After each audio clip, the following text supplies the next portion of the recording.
Here we go. Sorry. Here we go. So, not gonna go through the introductions and all of that stuff. Obviously, if you click on my page, you know who I am. You know what it is. All of my stuff is public. It's out there. I don't hide too much. But anyways, so just got off this fire live stream. If you are not subscribed to Super Slide 75, I suggest you go do that. Another one's Nick Taylor and uh, Truth Teller 410. Uh, Excellent guys, awesome guys, and stuff like that.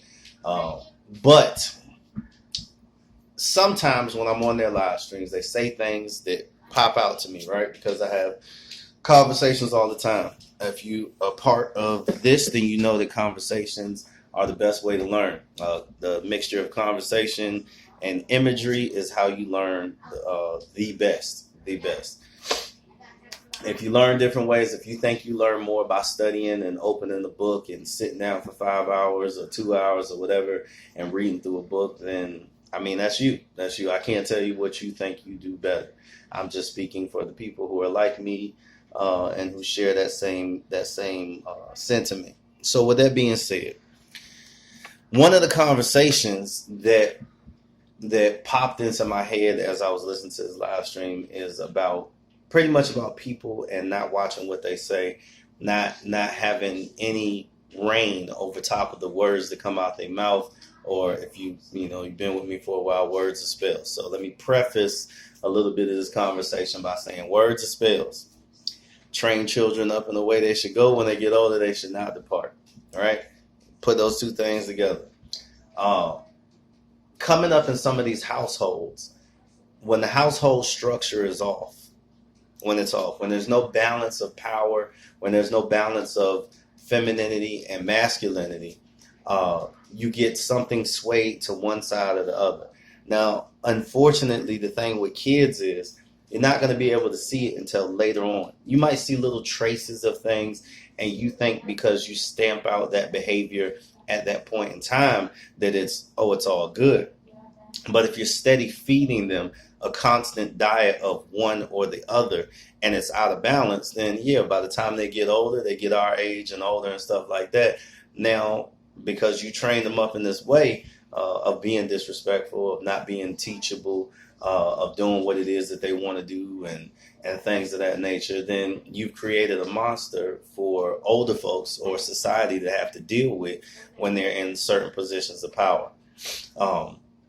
Information in your brain ain't destroyed, and the only way it's not that. Okay, let's not use ain't.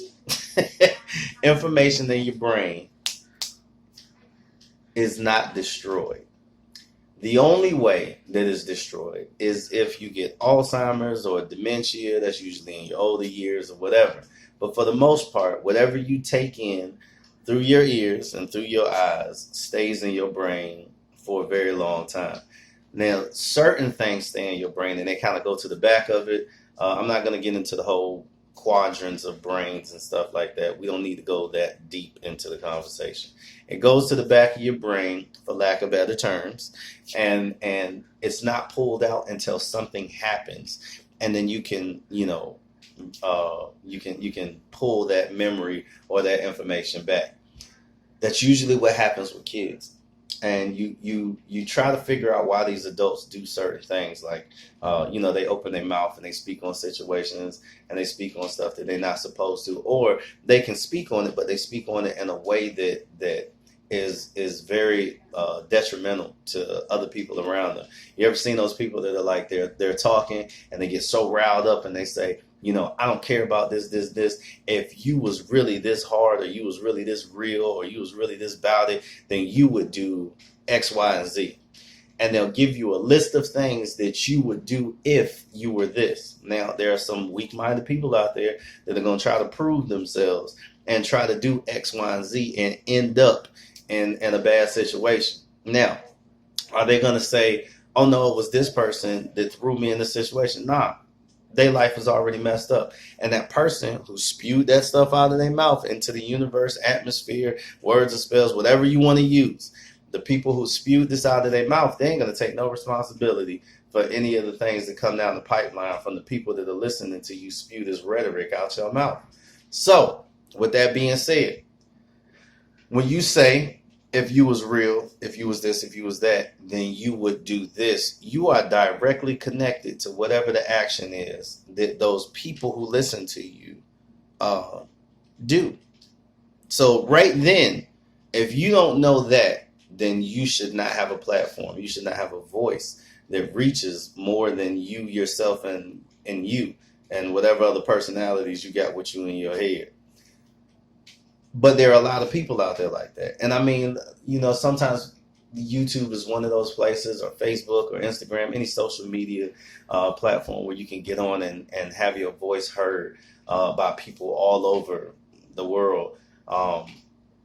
It's one of those things where depending on what you choose to dive into will feed you in that sort of way. So if you're already a negative person, gossipy person, person looking for drama, 9 times out of 10, everything that you search up on social media and stuff is going to be that type of stuff. And if you was listening to my live yesterday, I was saying that in the indoctrination process, right, that we go through, being raised up from a child all the way up to an adult, right? Train the child up in the way they should go, and when they get older, they should not depart. In this society, they have emplaced in us certain words. When you're in a chat, when you're on a computer program, you can put certain words into a filter, and when those words pop up, then it deletes the person's chat or deletes the person's comment or something like that. Well, it's the same way with the indoctrination process that we go through. And I'm going to say this again for the people who heard it yesterday. You heard it yesterday. For the people who haven't heard it, this is what I was talking about yesterday. There are certain words that we can say, that we can talk to each other, and the second I say that word, it will shut off all of your attention that you're giving me at that point in time. So I can be saying everything right, touching on everything in your life. I can be telling you the most sound business advice that you ever heard in your life, and I can say church, and then all of a sudden your attention span flatlines. Boop, you don't hear anything. You hear that tone and you see my lips moving, but you don't understand anything that I'm saying. Now, that's why it's so hard to reach people, and people will say, oh, well, you got to make it entertaining, or you got to appeal to people. Okay, well, let's dive into that word appeal to you. How do I appeal to you and your better nature and uplift you and show you the images at the same time and set this into your mind so that you can succeed? It's kind of difficult, right? And if you said it's difficult, then you're absolutely right. If you said it's easy, oh, people will flock to your content, then you obviously don't know what's going on in life.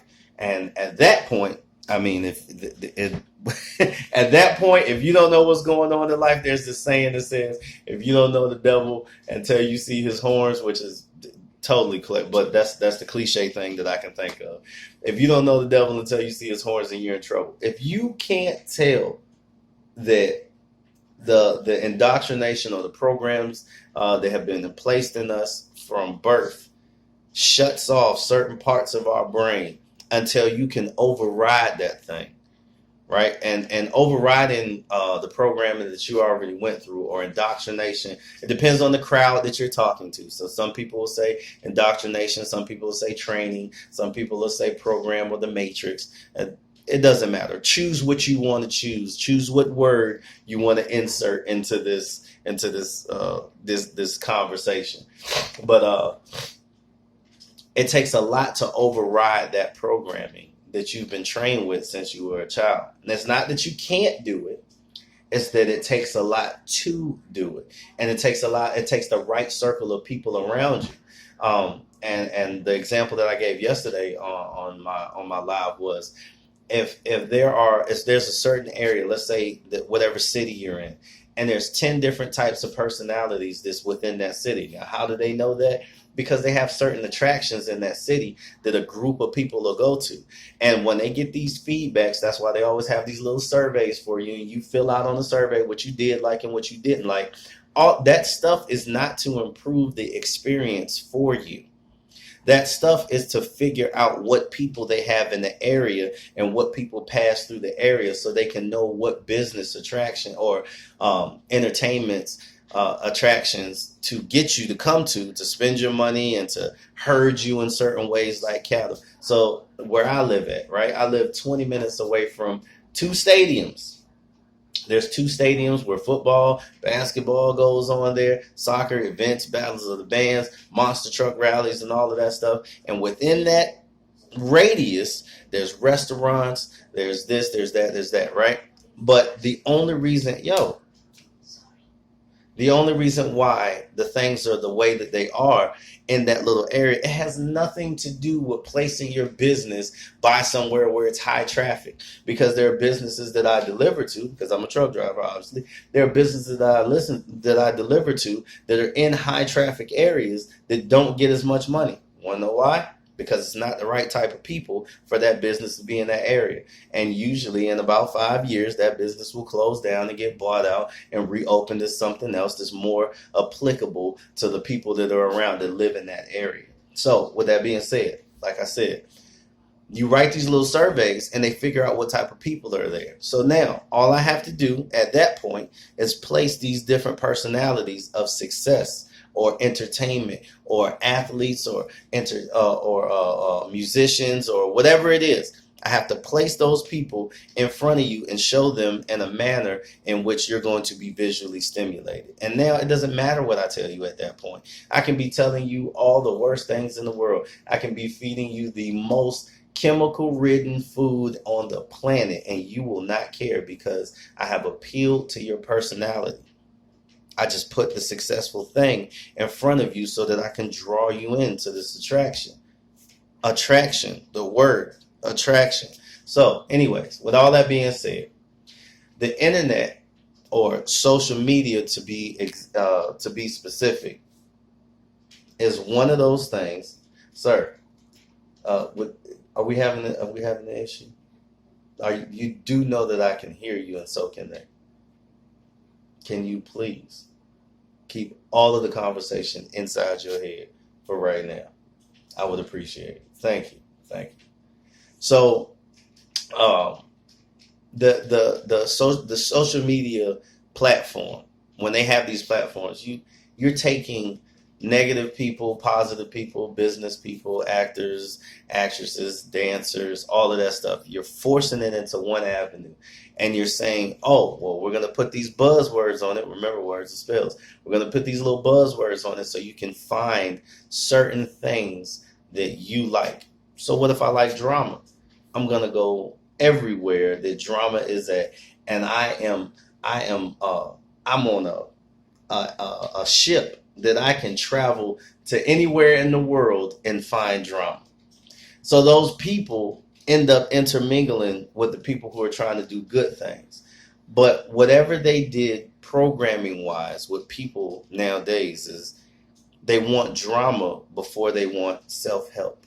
They want handouts before they want education and knowledge and skills and traits so that they can build themselves up themselves without needing something external, right? And then you have people that the majority of people need to be led. There's not a lot of people. If you had to put it, on a scale and you have to weigh it out, the people that need to be led by something outside of them are heavier and way more than the people who don't need to be led by anything because of their experiences or the environment they grew up in and the training that they had. So somebody like me who has came from the worst of the worst, I don't have the same educational training and knowledge and experience as somebody who was born, in that area. Their parents are both graduates of Ivy League schools, and they both, make money hand over fist and this, that, and the third. So with that being said, what's wrong? With that being said, me and that other kid, although we're the same age and we grew up at the same pace, we didn't grow up in the same informational atmosphere. We didn't grow up in the same indoctrination. We didn't grow up in the same circle. right? So what I know and how I apply things and how I interpret information is totally different from this person. But the both of us want something better. The both of us don't need to be led. Those are things that are universal that you can't change. So what they try to do with the programming or matrix or indoctrination is they try to put everybody on the same level. They try to say that you're on the same level no matter what. Now, I always liken us to magnets. And one thing about magnets is you can change their polarity with electricity. So what type of battery form providing that electricity changes your polarity to what? And what do you want your polarity to be changed to, right? Or do you need it changed? What? Oh, no, that's not me snapping. That's him. So do you need it to be changed? Do you need to plug into a source in order to change your polarity so that you can attract different things? Or are you plugged into a source that's changing your polarity and you're still attracting the same things? Like there's so many different scenarios that go with it. And so to transfer this over so you can understand what I'm saying, and I'm not talking so far over your heads or my kids' heads, is the person that you are, right? By the time you hit a certain age, let's say the mainstream age is 13 to 15 years old, right? By the time you are that person between 13 and 15, what have you been exposed to? What knowledge has been placed in you? What have you sat around trying to learn? What are you interested in just naturally, right? And with that, what do you want to get to? That's where me and a whole bunch of people part ways, because what I want to get to is not necessarily what everybody else wants to get to. I'm already successful, so I don't feel like I need to get to any higher level of success, because with success by the world's definition comes the fame and the recognition of, you did this or you wrote these books, and here I have Dr. Collins Johnson who's wrote 17 books, and Doctor, what do you feel on this topic? And you don't care about what regular Mr. Johnson. I'm still the same person. It's just this title that the world has placed in front of my name makes me somehow more smarter, more intellectual, and more relatable than I was when I was just Mr. Johnson. All right? Same person, just a different title. It's crazy to me. And, you got the naysayers. You always got somebody that want to inject in this conversation. So let me seal the conversation off for you. I am not talking about who I was when I was Mr. Johnson as opposed to when I am Dr. Johnson, because that involves time, experience, knowledge, and steeping myself in whatever the practice is that gave me the title doctor. That's not what I'm talking about. So you can seal that off. I'm talking about if I'm the same person, same age, at the same point in time, and I change my name from Mr. to Doctor, why is it different for you to listen to me? Now, there's some people that be like, oh, well, you wouldn't let a mechanic work on you for heart surgery, would you? Well, the same people who say stuff like that would let a mechanic work on them for heart surgery if they're famous enough and they've made enough money.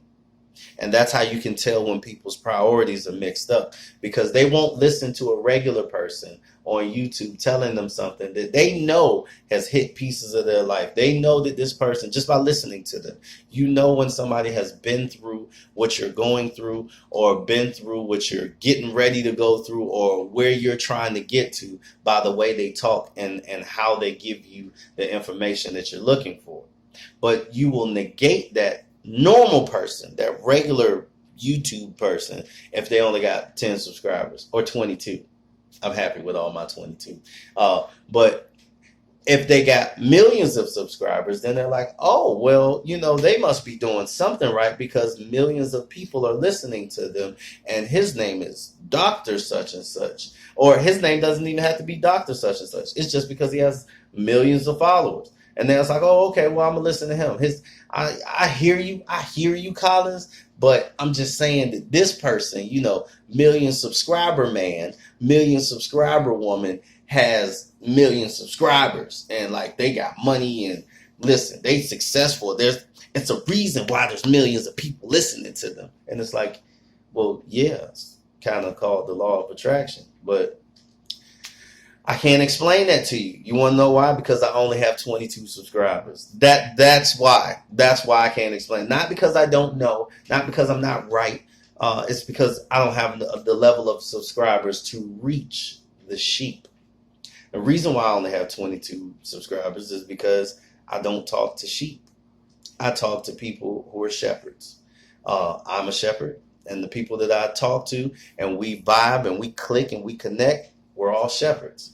Now, am I one of those shepherds that will lead my sheep to the wolves? Am I one of those shepherds that says I'm too busy to deal with one sheep having issues? Yeah, I know there's a wolf over there at the edge of the gate, but just go back over there. You got to make an appointment. I need you to make an appointment. I'm available from 9 to 5. And if the wolf comes at 5:01, I don't know what to tell you. I'm not that type of shepherd. And because I'm not that type of shepherd, it doesn't vibe well with a lot of other shepherds. And it doesn't vibe well with a lot of people who are followers of those who have tons of followers, if that makes any sense. So basically what I'm saying to you in a mashed up, because I always talk in mashed up conversations. You got to understand I got a lot of things running through here, and I know you got a lot of things running through your mind, so we meet on certain things. In a mashed up conversation, I'm saying there's a lot of people on this platform, on these social media platforms, that should not have a voice. And it is up to you to discern who you should and shouldn't be listening to, not based off of your interests, because your interests will have you eating GMO foods that are super laden with chemicals that'll kill you. Your interest will have you in circles where you shouldn't be. Your interest will have you doing things that you shouldn't be doing and paying the consequences for other people's actions. All right? That's one thing. The other thing is you have to learn to listen and be a student all the time. All the time. There's not too many of the old gurus and little Tibetan monks and stuff like that and little ancient guys that talk, and there's not too many of them that I don't listen to. I am always a student. Although I am a shepherd, you have to learn to be a shepherd. Got to be teachable. So I am a person who is always learning something. Even when I don't say anything, it's because I'm listening. When I am talking, I talk after you're finished because I don't have an answer. I don't have a response while you're saying anything to me. I'm not supposed to. If I already have a response, that means I'm not listening to you. I do what's called active listening. So as you're talking, I'm like, oh, okay. And by the time you get to the end of whatever it is you're saying, you may have changed what you're saying 5 or 6 times, and I need to understand what you're saying as a whole before I can respond. So I'm learning to not speak so soon, not have an answer already ready when as soon as you're done talking, I'm like, well, this is this. No, because you can teach me something. From 8 to 80, blind, crippled, and crazy, doesn't matter. You can teach me something. You can either teach me what to do or what not to do. You can teach me how to be or how not to be. Doesn't matter. But you're going to teach me something. I am always learning. So that's the second part of the conversation. And the last part of the conversation is understand that when you are running into these people that may rub you the wrong way, that are drama filled, that have all of these issues and have all of these problems, and you trying to figure out why they're so negative, and you want to discuss everything that they do is negativity. Oh my God, I can't stand when the women do this because this, that, and the third, and I'm trying to get our women right, and but all of that stuff.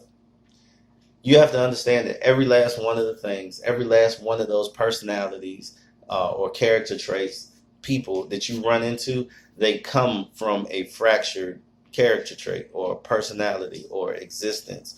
So there's pieces of one side and pieces of another side that is mixed together that they've been learning. And sometimes what they've been learning is out of balance.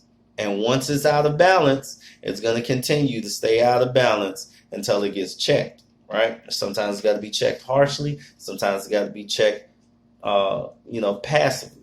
but it always has to be checked in love. So if you don't love people, like genuine love, I talked about the loves already, so you can go back to my perspective wisdom video where I talk about the 3 types of loves. Love is all you need in a relationship. Okay, relationships are not just intimate. You have relationships with everybody that you come into contact with. And love is not defined as just one specific thing because there's different types of it. So the love that I'm talking about is just general love for people. If you have general love for people, then you'll understand a lot of the things that they come at you with. And it kind of changes your response. But because you don't know those things, then you're reactionary, right? You just react off of what it is that they say and stuff like that. And everybody's not gonna learn that. I'm not saying that like the whole world has to change in this direction. What I am saying is, if you want better, then you want better. You can't make nobody else want better. Now you can kind of influence them by living the life that you live, and then they're influenced by the life that you live. Not imagery, not you painting a picture on social media. But when they meet you in person, are you still that person? Is your energy still the same? Or are you a little finicky when you get around people in person? Are you not a personable person? Can you walk out this door and then be all super duper quiet, but then when you come back in the house, now you get on the internet, I'm a gorilla. I get big. You don't want none of this. Like, did you change to that person when you got behind a phone or a camera screen? And then when you step outside your door, somebody walk around the corner too briskly and you dropping everything. Oh my goodness, man, you scared me. Yeah. If you're that person, then yeah, I'm gonna need you to get it together. Anyways, I made this go way longer than it should have. So, what's the term? Let me jump on the social media bandwagon. Like, share, subscribe. You can reach me at all my social media platforms. Just click on my name or Perspective Wisdom and you should find me. I have a podcast, a Facebook page, and here on YouTube. Thank you guys.